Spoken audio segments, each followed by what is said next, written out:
Ang mga pinakabagong balita at mahalagang issue na walang kinikilingan, walang pinoprotektahan. Noon at ngayon, serbisyong totoo ng GMA News.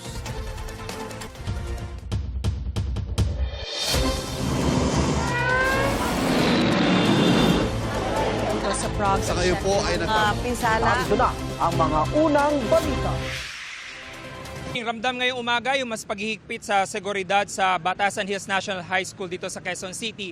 Matapos nga yung nangyaring insidente ng bumaril kahapon sa loob ng eskwelahan sa Tacloban. Kabilang igan doon sa security adjustment ay mas mahigpit na pag-iinspeksyon ng mga security guard sa mga bag ng mga estudyanteng pumapasok. Gumagamit sila ng tinatawag na handheld metal detector. Ayon sa principal na si Dr. Joseph Palisok, dati na namang gumagamit ng ganitong klaseng detector pero mas mabusisi lang ang pag-iinspeksyon ngayon. Aminado siya na may kakulangan sa security guard lalo pat nasa 15,434 yung mga estudyante mula grade 7 hanggang grade 12. Kaya mahalagaan niya ang koordinasyon nila sa pulisya. May police assistance desk sa labas ng eskwelahan ng Batasan Police, katuwang ang mga taga-barangay. Mula sa dating 2 pulis, nagdagdag na rin sila ng mga nagbabantay.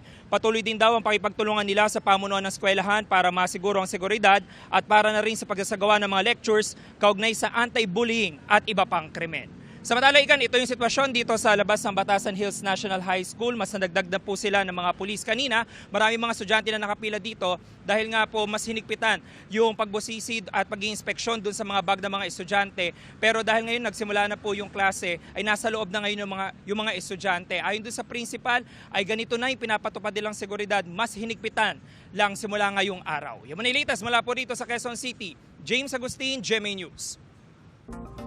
Balik sa 61 peso level ang halaga ng piso kontra dolyar.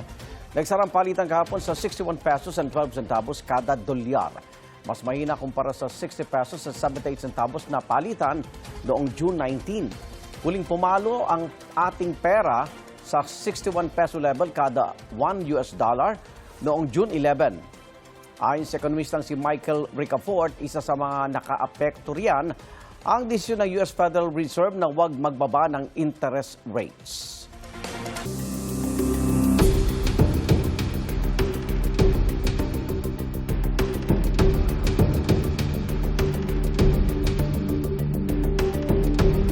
Tutol si Senador Robin Padilla na gawing presiding officer sa impeachment trial ni Vice President Sara Duterte, si Senador Chis Escudero.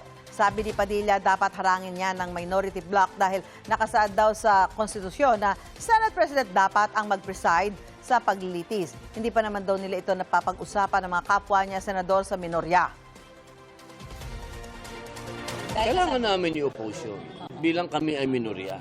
Yung mga alam namin na, teka muna, parang wala yata sa konstitusyon yan. No? Yun po ang trabaho ng minorya. I-check namin, check and balance namin yung majority.